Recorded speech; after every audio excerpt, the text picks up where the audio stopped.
సన్నిధ్యంగాను ఆయన యొక్క ప్రేమకు ప్రైజ్ గాడ్.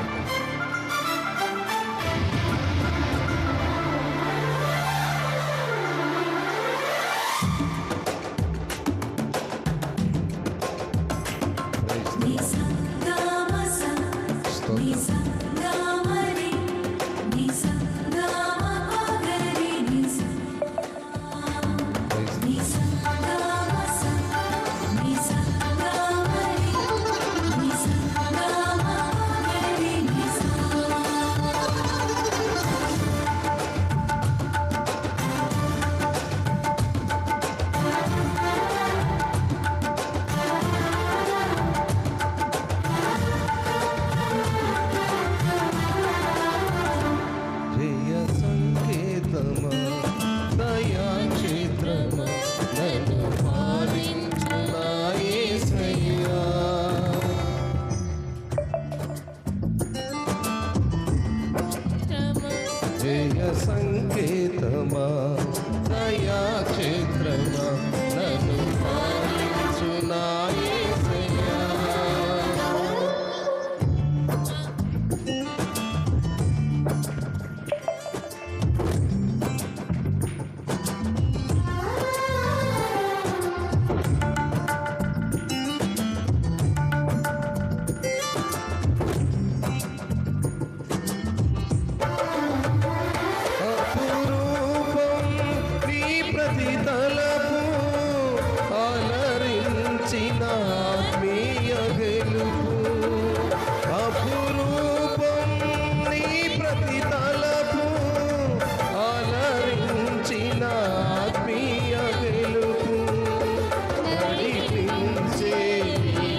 సంకేతమా దయా క్షేత్రమా నన్ను పాలించు నా యేసయ్యా.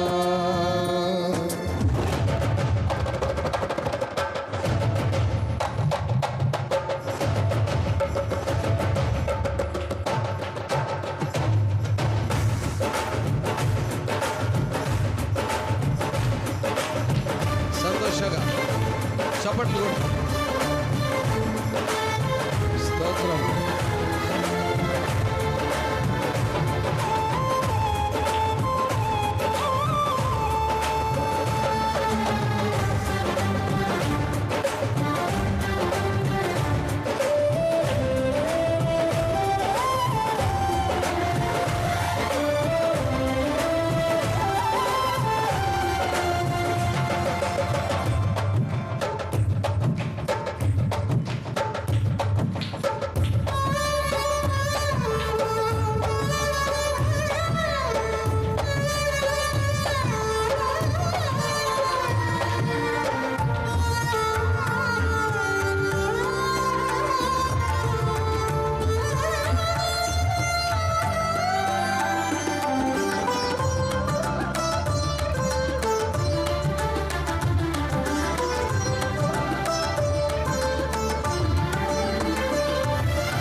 పిలిచితివి సియోను చేర నడిపించుమా సియోను చేర నడిపించుమా జయ సంకేతమా దయా క్షేత్రమా నన్ను పాలించు నా యేసయ్యా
మంచిది.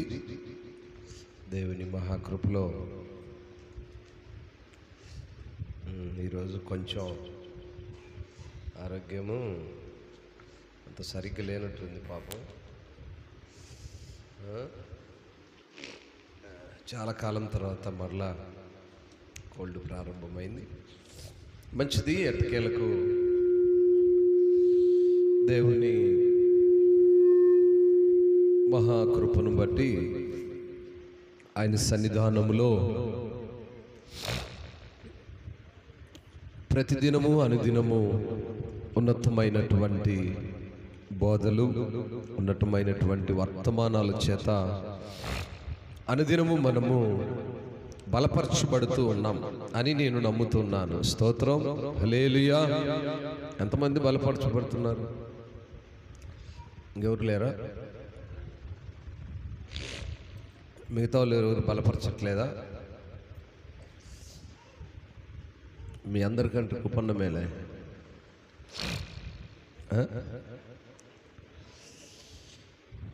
మంచిది. ఈరోజు మనము మరొక క్రొత్త పాఠాన్ని నేర్చుకుందాం. పరిశుద్ధాత్ముడు ఏం పని చేస్తాడు? పరిశుద్ధాత్ముడు ఎలా ఉంటాడు?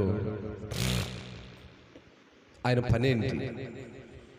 పరిశుద్ధాత్మ గురించి కొన్ని సంగతులను మనము ఈరోజు మరి నేర్చుకుందాం. పరిశుద్ధాత్మ, హోలీ స్పిరిట్, పరిశుద్ధాత్మను యొక్క, హోలీ స్పిరిట్ యొక్క పని.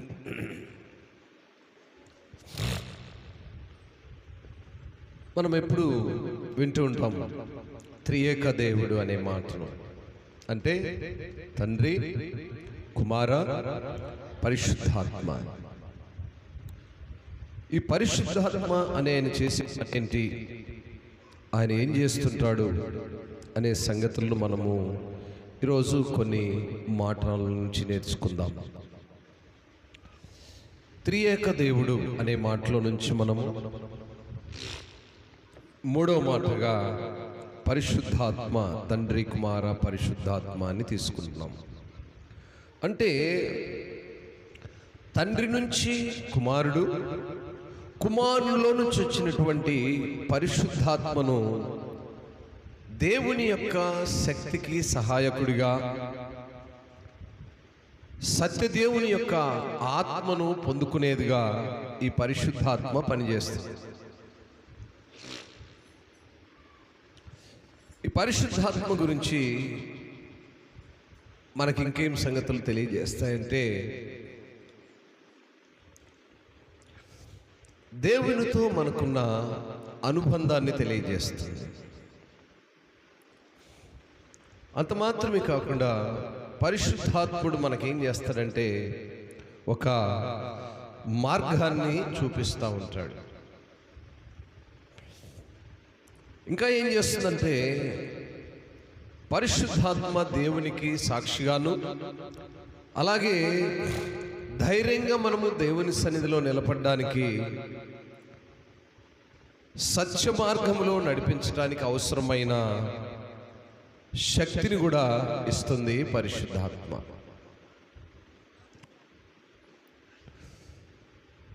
ఇలా వీటన్నిటిని గురించి మనం తెలుసుకుంటూ వెళ్తే పరిశుద్ధాత్మను సత్యపు ఆత్మ, స్పిరిట్ ఆఫ్ ట్రూత్, లేదా ఆదరణకర్త, కంఫర్టర్,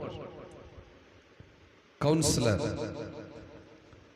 లేదా దైవాత్మ, స్పిరిట్ ఆఫ్ గాడ్, ఇలా అనేక పదాలతో మనము ఈ పరిశుద్ధాత్మను పిలుచుకుంటూ ఉంటాం. లేఖన భాగాల్లోనికి మనం వెళ్తే ఈ పరిశుద్ధాత్మ యొక్క పని ఏంటి? John chapter 16 verse 7. యోహాను సువార్త 16వ అధ్యాయము 7వ వాక్యం.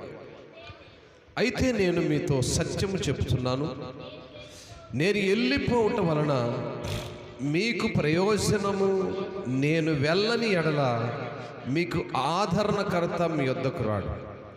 నేను వెళ్ళిన ఎడల ఆయనను మీ యొద్దకు పంపుదును. ఆయన వచ్చి పాపమును గూర్చి, నీతిని గూర్చి, తీర్పుని గూర్చి లోకమును ఒప్పుకొన చేయును. చాలు. పరిశుద్ధాత్మ భూమిపైకి రావాలంటే యేసుక్రీస్తు వారు తండ్రి దగ్గరికి వెళ్ళాలి. కనుకనే ఆయన ఏమంటున్నాడంటే, నేను వెళ్ళిపోవటం వలన మీకు ప్రయోజనకరము అన్నాడు. ఆయన ఎప్పుడైతే పరమున్నటువంటి దేవుని దగ్గరికి వెళ్ళాడో, అందుకే అక్కడ 5వ వాక్యంలో అన్నాడు, ఇప్పుడు నన్ను పంపిన వాని యొద్దకు నేను వెళ్ళుచున్నాను. ఎక్కడికి వెళ్తున్నాడట? ఆయనను ఎవరైతే ఈ లోకములోనికి పంపించాడో ఆయన దగ్గరికి వెళ్ళి పరిశుద్ధాత్మను మన మధ్యలో ఆదరణకర్తగా ఉంచాడట. ఈ పరిశుద్ధాత్మ చేస్తున్నటువంటి పనులను మనం గమనిస్తే నానా విధాలుగా పరిశుద్ధ గ్రంథంలో మనము చూడగలుగుతూ ఉన్నాం. ఈ పరిశుద్ధాత్మ యొక్క పని విధానం ఏంటి, ఎలా మన జీవితాల్లో పనిచేస్తుంది అనే విషయాలను మనం గమనిస్తే యెషయా గ్రంథము యోహాను సువార్త 14వ అధ్యాయము 28వ వాక్యాన్ని ఒకసారి చూద్దాం. నేను వెళ్ళి మీ యొద్దకు వచ్చేదనని మీతో చెప్పిన మాట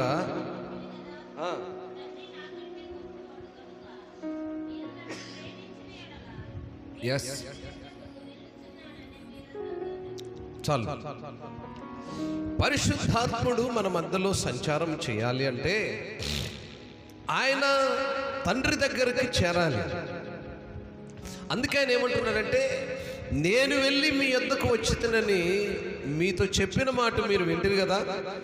తండ్రి నాకంటే గొప్పవాడు గనుక మీరు నన్ను ప్రేమించిన ఎడల నేను తండ్రి యొద్దకు వెళుతున్నానని మీరు సంతోషించురు. ఆయన దేవుని దగ్గరికి ఎప్పుడైతే వెళ్ళి ఉన్నాడో, దేవుని చిత్తమునకు ఎప్పుడైతే లోబడి ఉన్నాడో, దేవుని ఆజ్ఞలను అనుసరించటానికి లేదా కొనసాగించటానికి ఒక మాదిరిగా ఆయన తండ్రి దగ్గరికి వెళ్ళాడు.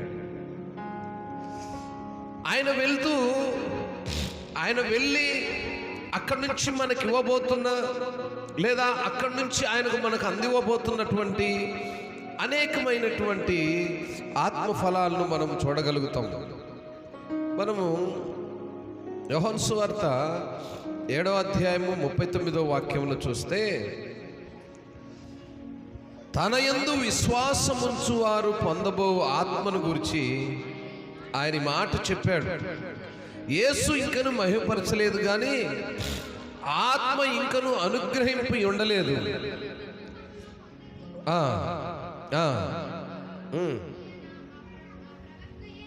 చాలు.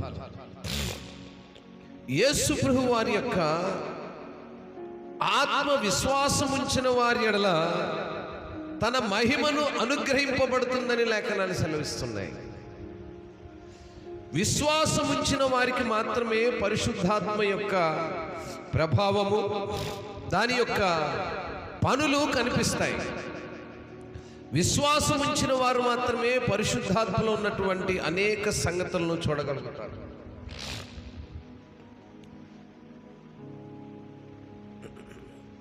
అపోస్తల కార్యములు 2వ అధ్యాయము 4వ వాక్యంలో మనం గమనిస్తే, అందరూ పరిశుద్ధాత్మతో నిండిన వారై ఆ ఆత్మ వారికి వాక్ శక్తికి అనుగ్రహించిన కొలది అన్య భాషలతో మాట్లాడసాగిరి. చాలండి. ఆనాడు పెంతెకోస్తు దినాన విశ్వాసులైనటువంటి అందరూ ఒక చేర కూర్చబడి పరిశుద్ధాత్మ శక్తిని పొందుకున్నప్పుడు వారిలో జరిగినటువంటి అనేక అద్భుత కార్యాలను ఇక్కడ రాశారు. ఇది యెరూషలేము ప్రాంతంలో మాత్రమే కాక మనము 6, 7, 8, 9 ఈ అన్నిట్లో చూస్తే అనేక ప్రాంతములో, అందుకే 5వ వాక్యం అంటాడు, ఆ కాలమున ఆకాశము క్రింద నుండి ప్రతి జనములో నుండి వచ్చిన భక్తి గల యూదులు యెరూషలేములో కాపురముండిరి. ఈ శబ్దము కలుగగా జనులు గుంపులుగా కూడి వచ్చి ప్రతి మనుష్యుడు తన స్వభాషతో మాట్లాడుట విని కలవరపడిరి. అంతటా అందరూ విభ్రాంతి నుండి ఆశ్చర్యపడి, ఇదిగో మాట్లాడుచున్న వీరందరూ గలిలేరు కారా? మనలో ప్రతివాడు తాను పుట్టిన దేశ భాషతో వీరు మాట్లాడటం మనం వినుచున్నామే. ఇదేమి పార్తీయులు, మాదీయులు, ఏలామీయులు, మెసోపోతామియు, యోదయ, కప్పదోకియా, పొంతు, ఆసియా,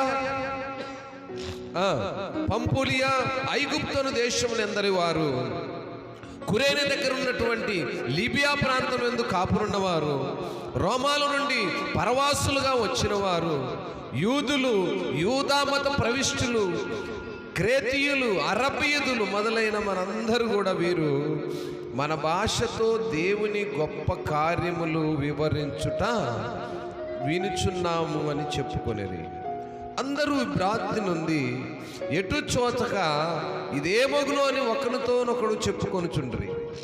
కొందరైతే వీరు మద్యముతో నిండి ఉన్నారని, దేన్ని బట్టి? పరిశుద్ధాత్మతో నింపబడిన వారై అన్య భాషలతో, వీళ్ళందరూ ఈ ప్రాంతాలు చదవబడిన ఏ ప్రాంతాలు ఉన్నాయో వారందరూ కూడా పరిశుద్ధాత్మ శక్తిని పొందుకున్న తర్వాత అన్య భాషలతో మాట్లాడడం ప్రారంభించారు. అన్య భాషలతో వారు ఎప్పుడైతే మాట్లాడడం ప్రారంభించారే, లోకంలో ఉన్నటువంటి ప్రజలు అనుకుంటున్నారట వీళ్ళందరూ కూడా బాగా విపరీతముగా తాగి మత్తులైనట్టున్నారు, అందువల్ల వీరేం మాట్లాడుతున్నారో వీళ్ళకి తెలియట్లేదని ఒకరినొకరు విభ్రాంతులయ్యి వారిని చూసి అపహసిస్తున్నారట, నవ్వుతున్నారట, వారిని చూసి హేళన చేస్తున్నారట. పరిశుద్ధాత్మ శక్తి ఈ రీతిగా పనిచేస్తుందనే విషయాన్ని మనము ఈ భాగంలో మనం చూడగలుగుతూ ఉన్నాం. మరి అంత మాత్రమే కాకుండా పౌలు గారు కూడా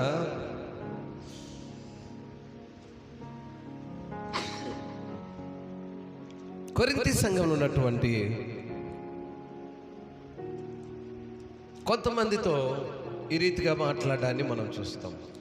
కొరింథీయులకు రాసినటువంటి మొదటి పత్రిక 12వ అధ్యాయము ఆ ప్రత్యక్షతను అనుభవించిన వారు 7వ వాక్యములు మనం చూసినప్పుడు, అయినను అందరి ప్రయోజనము కొరకు ప్రతి వానికి ఆత్మ ప్రత్యక్షత అనుగ్రహింపబడుచున్నది. ఎలాగనక ఒకనికి ఆత్మ మూలంగా బుద్ధివాక్యములు, మరి ఒకరికి ఆత్మను అనుసరించిన జ్ఞానవాక్యములు, మరి ఒకరికి ఆత్మ వలననే విశ్వాసమును, మరి ఒకరికి ఆ ఒక్క ఆత్మ వలననే స్వస్థపరచు వరములను, మరి ఒకరికి అద్భుత కార్యములు చేయు శక్తియు, మరి ఒకనికి ప్రవచన వరములు, మరి ఒకనికి ఆత్మల వివేచనయు, మరి ఒకనికి నానావిధ భాషలను, మరి ఒకరికి భాషలు చెప్పు శక్తి అనుగ్రహింపని, వీటన్నిటినీ ఆత్మ ఒక్కడే తన చిత్తం చొప్పున ప్రతి వానికి ప్రత్యేకముగా పంచి ఇచ్చుచు కార్యసిద్ధి కలుగజేయుచును. పరిశుద్ధాత్మ చేసేటువంటి పనులు అంటే నమ్మిన వారి జీవితాల్లో రక్షణ ప్రక్రియలో, అంటే పాప విషయమై ఇది ఒక ప్రత్యేక పాత్రను పోషిస్తుంది పరిశుద్ధాత్మ. ఇది అందరి జీవితాల్లో ఉండదండి, నమ్మిన వారి జీవితాల్లో మాత్రమే ఇది ఒక ప్రత్యేకమైనటువంటి పాత్రను పోషిస్తుంది. అంత మాత్రమే కాకుండా పాప విషయమై లోకాన్ని ఒప్పించే శక్తిని కూడా ఇస్తుంది. నమ్మిన వారిని సత్యంలోనికి నడిపిస్తుంది, ఓదారుస్తుంది, పరిశుద్ధాత్మ పరుస్తుంది, దేవుని వాక్యాన్ని అర్థము చేసుకునే జ్ఞానాన్ని కూడా ఇస్తుంది. స్తోత్రం. పరిశుద్ధాత్మ ఏం చేస్తుంది? దేవుని వాక్యాన్ని అర్థము చేసుకునే శక్తిని ఇస్తుంది. పరిశుద్ధాత్మ సహాయం లేకుండా ఏ సేవకుడు వాక్యాన్ని బోధించలేడు. అటువంటి బోధంతా మరి అపవిత్ర బోధ, దయ్యముల బోధ. పరిశుద్ధాత్మ సహాయం లేకుండా వాక్యాన్ని బోధిస్తే అది దయ్యముల బోధ. ఆ దయ్యముల బోధ ఎప్పుడైతే ప్రవేశిస్తుందో ఇంకా లోక విషయాలన్నీ వస్తాయి, పెట్టకథలన్నీ వస్తాయి, పెట్టకథలన్నీ చెప్పాల్సి వస్తుంది. దేని కొరకంటే పరిశుద్ధాత్మ యొక్క సహాయం లేకపోతే దేవుని వాక్యము విశ్వాసులైన వారికి అందించేటువంటి శక్తిని కోల్పోతాం. కనుక నా ప్రియ దేవుని బిడ్డలారా, పరిశుద్ధాత్మను మనము ఆయన ప్రత్యక్షతను పొందుకోవాలంటే ఆయన పనులను మనము అనుభవించాలి. ఆయన మనకి ఏమైతే తెలియజేశాడో, ఏ విషయాన్నైతే మనతో మరి ఆయన తెలియజేశాడో ఆ విషయాన్ని మనం నమ్మాలి. మనము ఒక 2 మాటలు చదివి ముగించుకుందాం. యోహాను సువార్త 16వ అధ్యాయము 9వ వాక్యాన్ని చదువుతాం. లోకులు నా యందు విశ్వాసం ఉంచలేదు గనుక పాపమును గూర్చి నేను తండ్రి యొద్దకు వెళ్ళుట వలన మీరిక నన్ను చూడరు గనుక నీతిని గూర్చి ఈ లోకాధికారి తీర్పు పొంది ఉన్నాడు గనుక తీర్పును గూర్చి ఒప్పుకొనజేయండి. నేను మీతో చెప్పవలసినవి ఇంకా అనేక సంగతులు ఉన్నాయి గలవు, కానీ ఇప్పుడు వాటిని మీరు సహింపలేరు. అయితే ఆయన అనగా సత్యస్వరూపి అయిన ఆత్మ వచ్చినప్పుడు మిమ్మును సర్వ సత్యములోనికి నడిపించును. ఆయన తానంతటే తానే ఏమీయూ బోధింపక వేటిని వినునో వాటిని బోధించి సంభవించబోవు సంగతులను మీకు తెలియచేయును. స్తోత్రం. అదే పరిశుద్ధాత్మ. పరిశుద్ధాత్మ మనకేం చేస్తుందంటే సత్యస్వరూపమైనటువంటి దేవుని ఆత్మ మనలోనికి ప్రవేశించి సర్వసత్యములోనికి నడిపించి తానంతటే తానే ఏమీ చేయక వేటిని బోధించాలనో, వేటిని తెలియచేయాలనో, వేటిని మాట్లాడాలనో, వేటిని విశ్వాసులకు అందియాలనో, వేటిని ప్రజలు గ్రహించి వారి పాప జీవితమును విడిచి తండ్రి కుమార పరిశుద్ధాత్మ నామములో మారు మనసు బాప్తిసము రక్షణ అనుభవంలోనికి నడవాలను. ఆ నడిపించే మార్గము, ఆ ప్రక్రియను పరిశుద్ధాత్మ తెలియజేస్తూ పరిశుద్ధాత్మ సహాయము ఆ రీతిగా పనిచేస్తుంది. అటువంటి కృపను మనము పొందుకున్న వారుగా విశ్వాసులలో మన యొక్క ఆత్మీయ స్థితి ఎలా ఉండాలంటే పరిశుద్ధాత్మ సహాయాన్ని కలిగి ఉండాలి. అక్కడ 14-15 వాక్యాలు చదివితే ఆయన నా వాటిలోనివి తీసుకొని మీకు తెలియచేయను గనుక నన్ను మహిమపరచును. తండ్రికి కలిగినవన్నీ అందుచేత ఆయన నా వాటిలోనివి తీసుకొని మీకు తెలియజేయనని నేను చెప్పి తిని. ఇక్కడ కొంచెం కన్ఫ్యూజ్ అయిన మాటలు ఏంటంటే తండ్రి, కుమారుడు, పరిశుద్ధాత్మ అనేటువంటి 3 మాటలు ఏకపరచబడి ఉన్నాయి. తండ్రి నుంచి కుమారుడు పరిశుద్ధాత్మను పొందుకొని కుమారుడు ఆ పరిశుద్ధాత్మను మరి ఈ భూలోకంలో విడిచి తండ్రి యొద్దకు కుమారుడు చేరాడు. ఆ చేరే తరుణంలో జరిగేటువంటి ప్రక్రియే ఈ పరిశుద్ధాత్మ. ఈ పరిశుద్ధాత్మను ఆదరణకర్తగా మన మధ్యలో విడిచి ఆయన మరలా తండ్రి యొద్దకు చేరాడని వాక్యము మనతో తెలియజేస్తుంది. కనుక నా ప్రియులారా, లోకులు అనగా ఎవరు? లోకులు అంటే ఎవరు? దేవుని యందు విశ్వాసముంచని పిల్లలను లోకులు అని పిలుస్తారు. అందుకన్నాడు, లోకులు నా యందు విశ్వాసముంచలేదు కనుక పాపను గూర్చియు తండ్రి యొద్దకు వెళ్ళిన విషయాలను గూర్చియు నీతిని గూర్చియు వారు తీర్పు విషయము తెలుసుకోవడానికి వారిని ఒప్పింపచేయడానికే పరిశుద్ధాత్మ మన యొక్క మధ్యలో సంచారం చేస్తుంది. స్తోత్రం. పరిశుద్ధాత్మ చేస్తున్న పనులు ఏంటంటే లోకులు అంటే విశ్వసించని వారు, వారికి తన యొక్క హృదయములో ఈ పరిశుద్ధాత్మ పనిచేసి నీతిని గురించి, విశ్వాసమును గురించి, పాపమును గురించి ఒప్పింప చేసే పనే పరిశుద్ధాత్మని పని. కనుక నా ప్రియ దేవుని సంగమా, పరిశుద్ధాత్ముని సహాయం ద్వారా లోకముల నుంచి వేరు చేయబడి మనము ఆయన యొక్క కృప ద్వారా ఒక్కొక్కరికి ఒక రకమైనటువంటి వరాలను ఇచ్చున్నాడు. ఇంకా అక్కడ చదివితే ఆ అధ్యాయంలోనే వరాల గురించి కూడా రాయబడతాయి. కీర్తించే వరము, పాటలు పాడే వరము, వాయిద్యాలు వాయించే వరము, అనేక విధములైనటువంటి వరాలను అక్కడ రాయించుంచాడు. ఆ మాటలన్నిటినీ మనం చదువుకుంటున్నప్పుడు మనము పరిశుద్ధాత్మ శక్తి ద్వారా చేసేటువంటి కార్యాలు మనకు అర్థమవుతుంటాయి. పరిశుద్ధాత్మని యొక్క సహాయం ఎప్పుడైతే మనం కోరుకుంటామో చేస్తున్నటువంటి ప్రతి కార్యంలోనూ మనం తలపెట్టినటువంటి దేవుని యొక్క ఉద్దేశాలకు సరైన సమయంలో సరైనటువంటి మరి ప్రక్రియ ద్వారా మనకు నడిపించేటువంటి సహాయకుడుగా పరిశుద్ధాత్ముడు మనతో ఉంటాడు.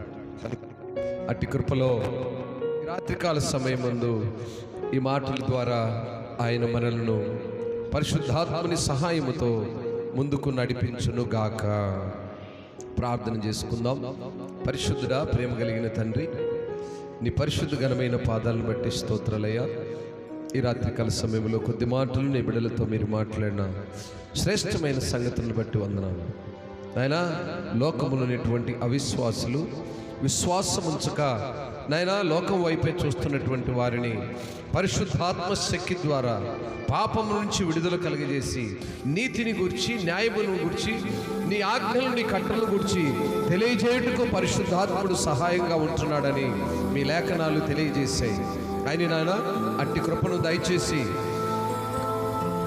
విశ్వసించని లోకులను నీ వైపు నడిపించి నిన్ను కలిగిన పిల్లలుగా నీ మాటలను అంగీకరించి నీ చిత్తమునకు లోగడేటువంటి బిడ్డలుగా ఉంట కృప చూపమని ఈ రాత్రి పాలపు ఈ వాక్య ధ్యానం ద్వారా మీరు మాటల ప్రతి మాటలను బట్టి మిమ్మల్ని స్తుతిస్తూ యేసయ్య ఘనమైన ప్రశస్తమైన నామములో ప్రార్థించి ఈ మనవులను అడిగి వేడుకొని పొందుకొని ఉన్నాము తండ్రి. ఆమేన్, ఆమేన్.